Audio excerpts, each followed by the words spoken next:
जो भी हो, सर्वप्रथम सभा के जो अध्यक्ष होते हैं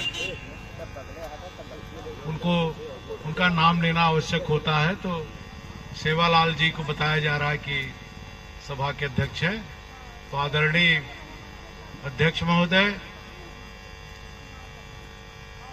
इस सभा में उपस्थित मैं समझता हूं कि वरिष्ठतम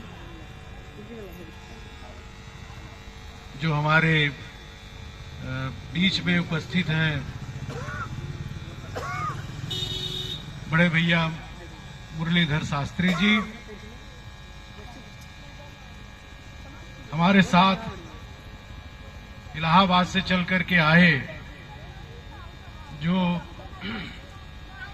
आप सब लोगों को बताएं कि बाबा साहब की कृपा से और बाबा साहब के संविधान से जो प्रतिफल मिलता है उसका जीता जागता उदाहरण हमारे साथ इलाहाबाद से चलकर आए डॉक्टर ब्रह्मदेव जी, जो पूरे उत्तर प्रदेश की उच्च शिक्षा के डायरेक्टर रहे, निदेशक रहे। और मैं समझता हूं कि देश की आजादी के बाद अनुसूचित जाति, शेड्यूल कास्ट जिसको हम लोग कहते हैं, कि पहले व्यक्ति हैं डॉक्टर ब्रह्मदेव ने इस पद को सुशोभित किया।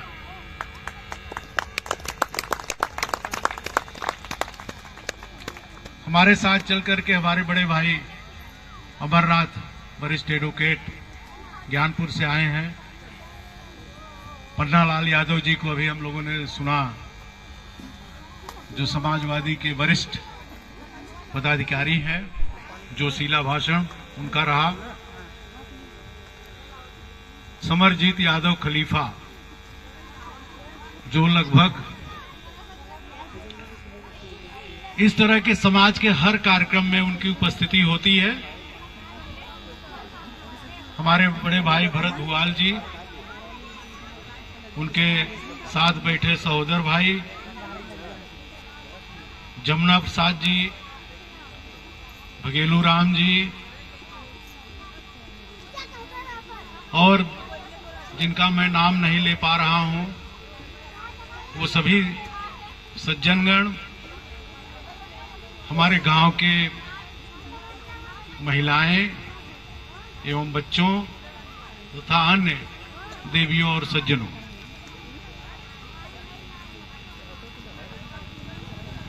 यहां हम सभी लोग अपने गांव की सरजमी पर उपस्थित हैं।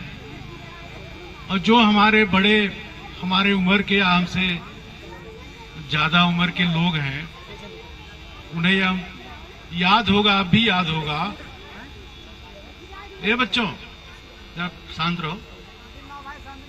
उन्हें याद होगा कि यद्यपि कुकरौठी को 12 मौजा बताया जाता है, कुकरौठी न्याय पंचायत है, लेकिन बाहर जब हम जाते हैं, चाहे हम महबूबपुर के हों, चाहे सेवापुरा के हों, चंवर नेवादा के हों, या अन्य किसी फुलवरिया के हों, अभयनपुर के हों, ज्यादातर हम लोग यही कहते हैं कि कोई पूछता कहाँ के रहने वाले हैं, तो ये बताया जाता है कि हम कुकरौठी के रहने वाले हैं। ऐसा होता है ना। और कुकरौठी के नाम पर लोग जानते हैं।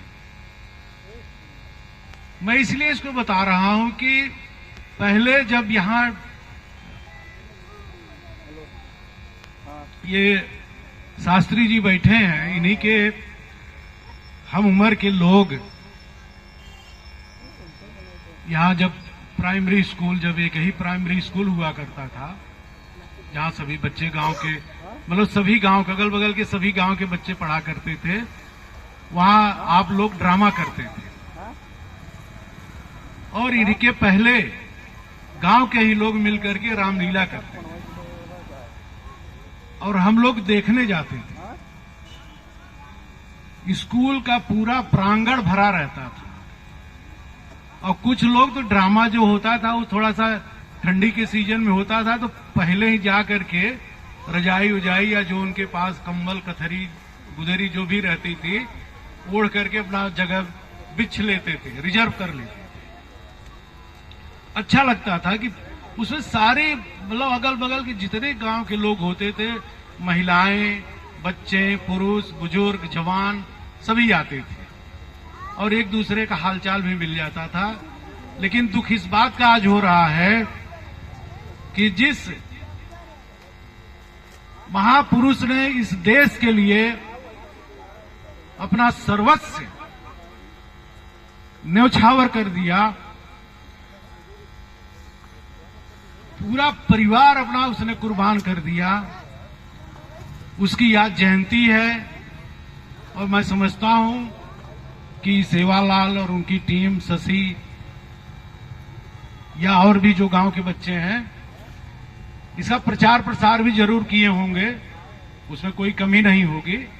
लेकिन थोड़ा सा ये मन में खटक रहा है कि ये वही गांव है जहां रामलीला और नाटक के नाम पर इतनी भीड़ हुआ करती थी और आज जो है कुर्सियां खाली हैं।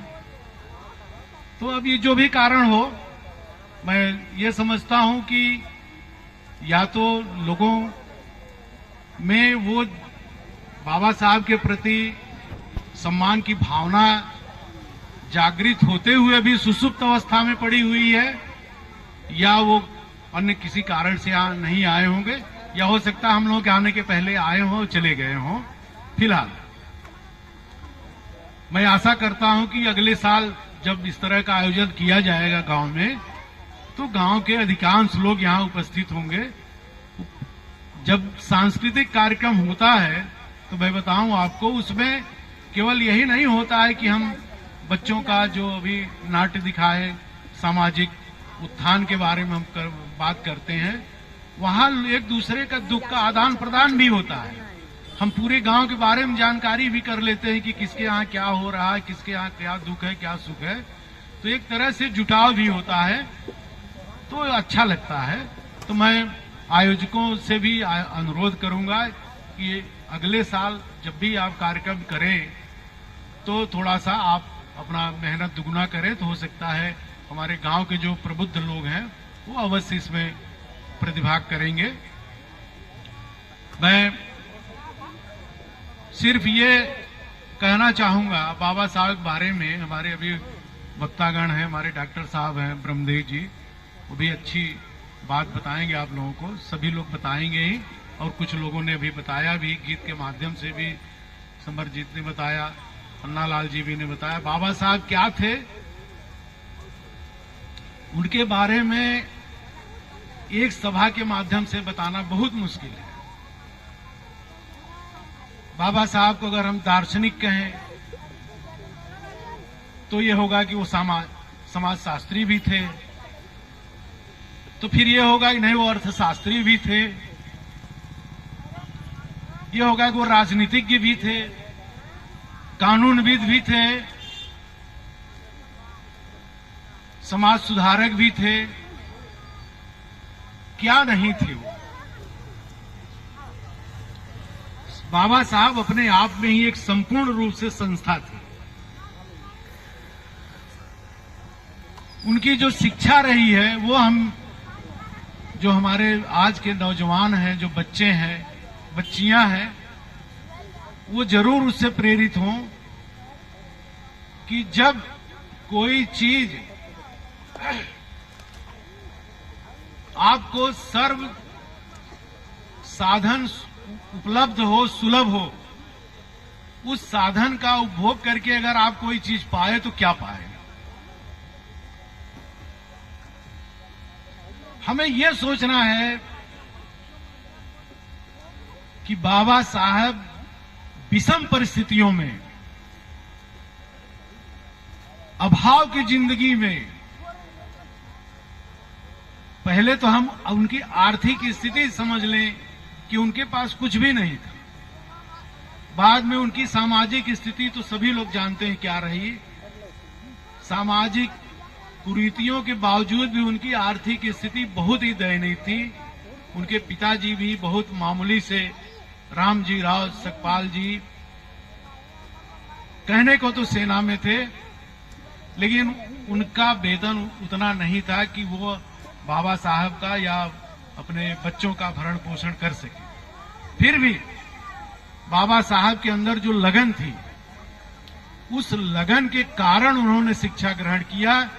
तब जबकि अध्यापक जो माना जाता है कि अध्यापक बच्चों को कुम्हार के मिट्टी की तरह उसको गढ़ करके एक अच्छे बर्तन में ढाल देता है, वह अध्यापक भी उन बाबा साहब के साथ भेदभाव किया। स्कूल के अन्य स्टाफ भी उनके साथ भेदभाव किए। ये हमें समझना है। लेकिन समझने की जो बात यह है कि इन सब चीजों के बावजूद भी उन्होंने शिक्षा ग्रहण किया।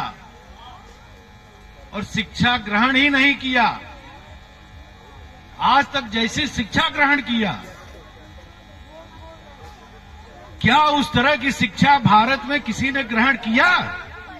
मैं जानना चाहता हूं आप लोगों से, किसी कोई जानकारी हो तो ये हमें बताइए कि चाहे वो धनी से धनी घर का कोई लड़का हो, कोई नेता या किसी मंत्री का लड़का हो, अंबानी अडानी का लड़का कोई हो, घर का भाई हो, क्या उतनी शिक्षा आज तक भी कोई ग्रहण कर पाया? नहीं ग्रहण कर पाया। क्यों? ये लगन से होता। उनके अंदर एक जिजीविषा थी। वो शिक्षा ग्रहण इतना ज्यादा क्यों किए, इतनी अधिक शिक्षा क्यों लिए, उसके पीछे भी एक कारण है, वो जानना जरूरी है।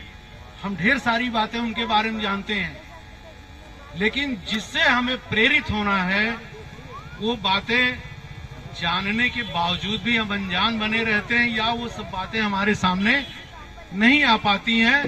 ये अपने देश का दुर्भाग्य है कि किताबें जो होती हैं वो बच्चों के जो कोमल मस्तिष्क होता है उस पर अपनी छाप छोड़ती हैं, लेकिन देश का दुर्भाग्य है, समाज का दुर्भाग्य है कि बाबा साहब के बारे में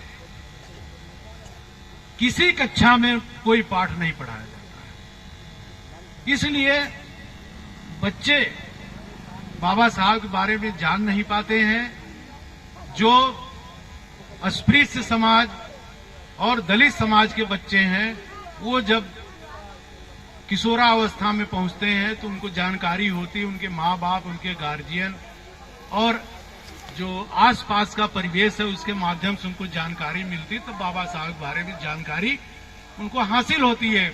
लेकिन अन्य जिनको ज्यादा जानने की जरूरत है, अन्य लोग बाबा साहब के बारे में जानकारी नहीं प्राप्त कर सकते हैं, क्योंकि उनके पास किताब नहीं है।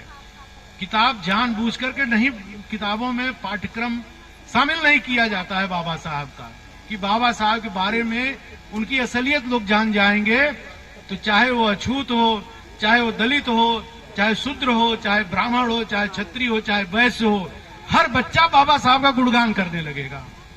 तो आज ये जो कुर्सियां खाली हैं कभी खाली नहीं रहेंगी। मेन कारण ये है। और इस चीज को तोड़ने के लिए बाबा साहब जानते थे कि भारत देश भ्रांतियों का एक बहुत बड़ा पुंज है।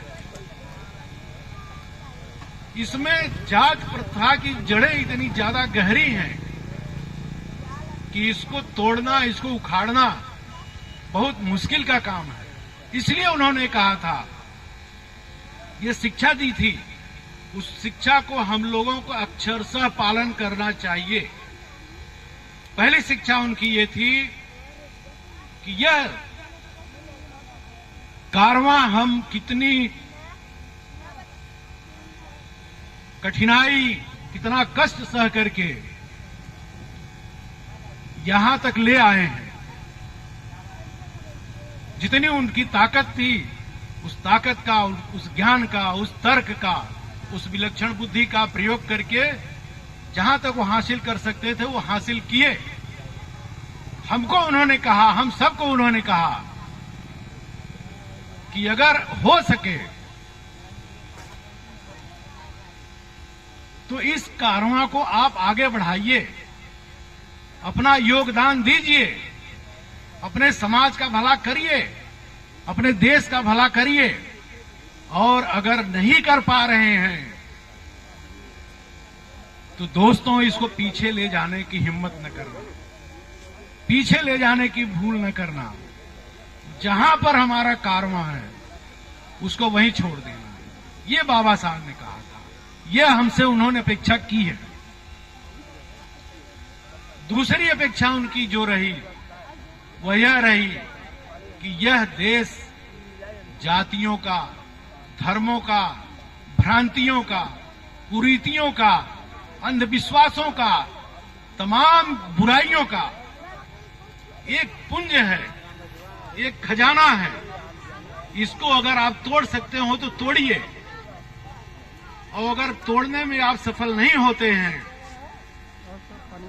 तो आप अपने व्यक्तित्व का इतना विकास करिए, अपने व्यक्तित्व को इतना उसका निर्माण करिए, इतना मजबूत निर्माण करिए कि बाकी सारी चीजें गौण हो जाएं और आपको आपकी जात से नहीं बल्कि आपकी योग्यता से लोग आपको मानने लगे।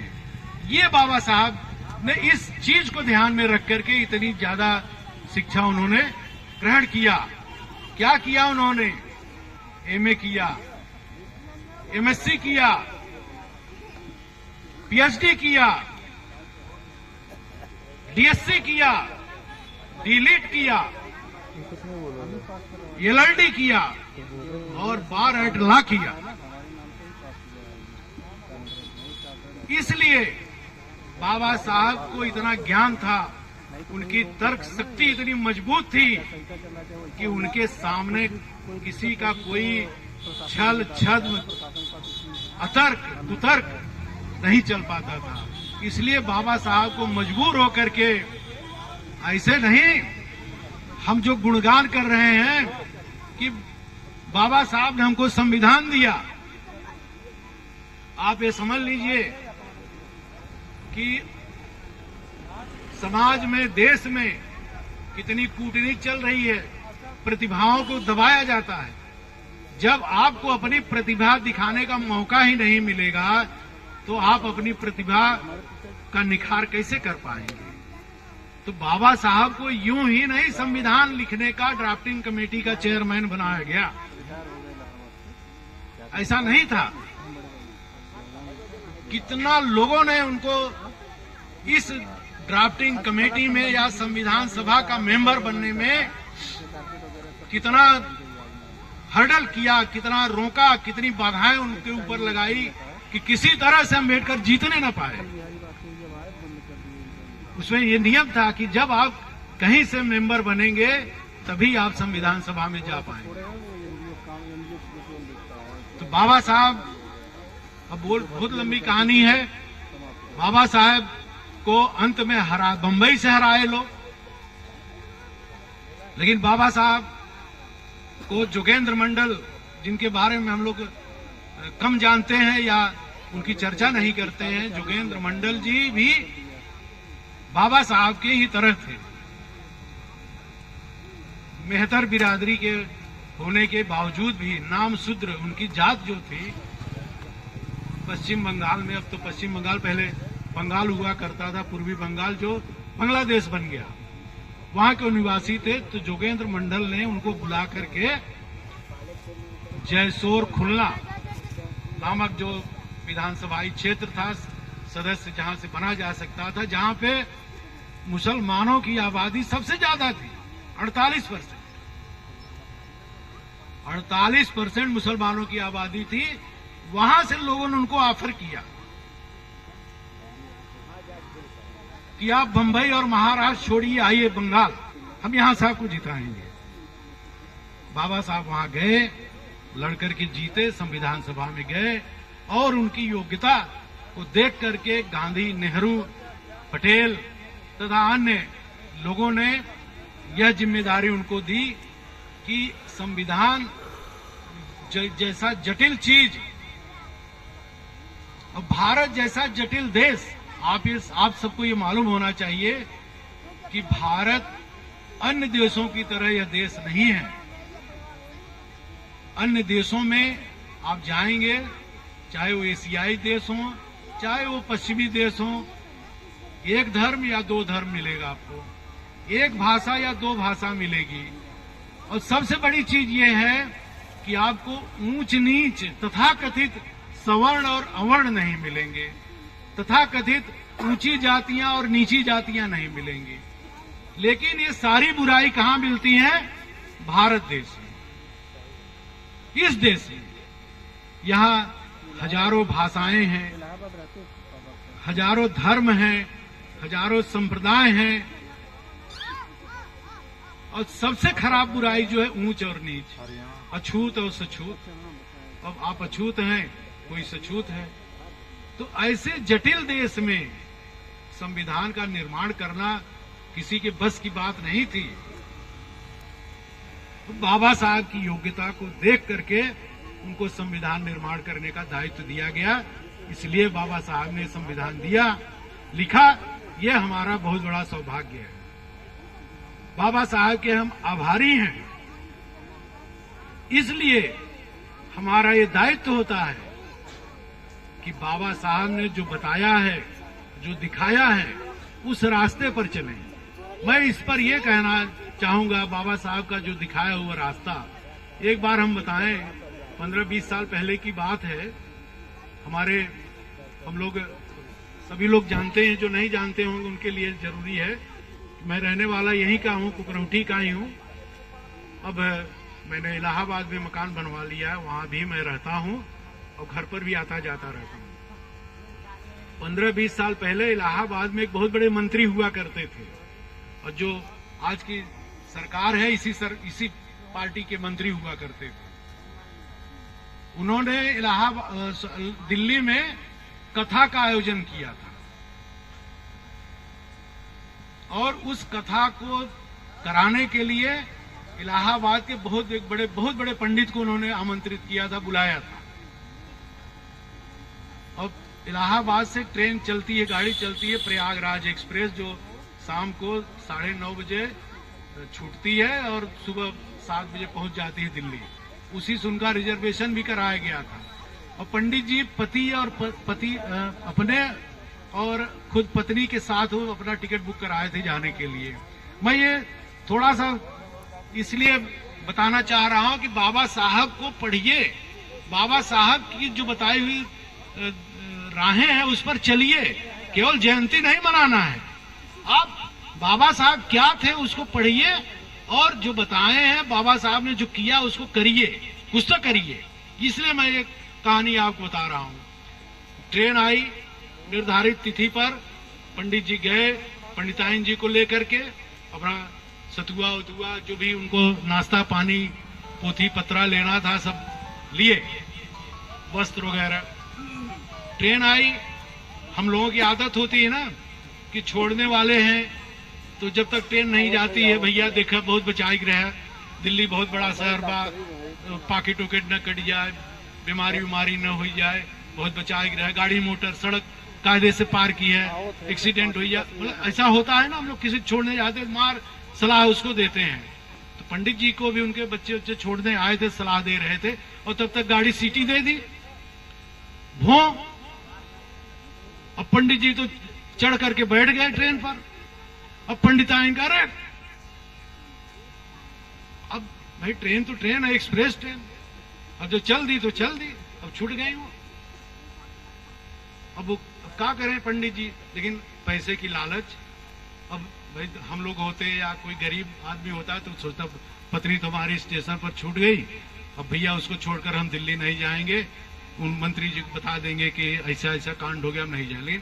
होता है भाई, अपना अपना मानसिकता होती है, अपनी अपनी मानसिकता होती है। दिल्ली गए और पत्नी बेचारी लौट कर घर आई रात में। तो रामायण अगर वो पढ़े होते, रामायण उन्होंने पढ़ा था, पंडित थे तो पढ़े ही होंगे, रामायण महाभारत गीता वेद पुराण सब पढ़े होंगे, लेकिन वो चौपाई भूल गए उस समय कि राम सखा खुद नाव मंगाई और प्रिया चढ़ाई चढ़े रघुराई। क्या मतलब हुआ इसका? अगर आप रामायण पढ़ेंगे तो रामायण में जो लिखा है उसका पालन करेंगे कि नहीं करेंगे? कि कोई उपन्यास है पढ़ करके खत्म हो गया, आप दूसरा उपन्यास पढ़ेंगे? भाई जब उसमें लिखा हुआ है, तुलसीदास ने लिखा है कि भगवान राम के लिए नाव मंगाई गई, तो पहले वो सीता को चढ़ाए उस पर और तब अपने बैठे उस पर, और पंडित जी वहां भूल गए, इसलिए उनकी पत्नी छूट गई। मेरा आशय सिर्फ इतना है कि अंबेडकर जी कोई ऐसे महापुरुष या चमत्कारी पुरुष नहीं थे कि उनका व्रत रखिए, पैर पकड़िए, आशीर्वाद दे दिए तो बहू को बच्चा नहीं पैदा हो रहा है तो बेटा पैदा हो जाएगा, या छोटे बेटे की नौकरी नहीं लग रही है तो चले गए दर्शन करने और वहां से आए तो उसको नौकरी मिल गई। ये उनका काम नहीं था, वो इस चीज के धनी नहीं थे। वो सही चीज को, वो एक हाड़ मांस के पुतले थे हमारी आपकी तरह।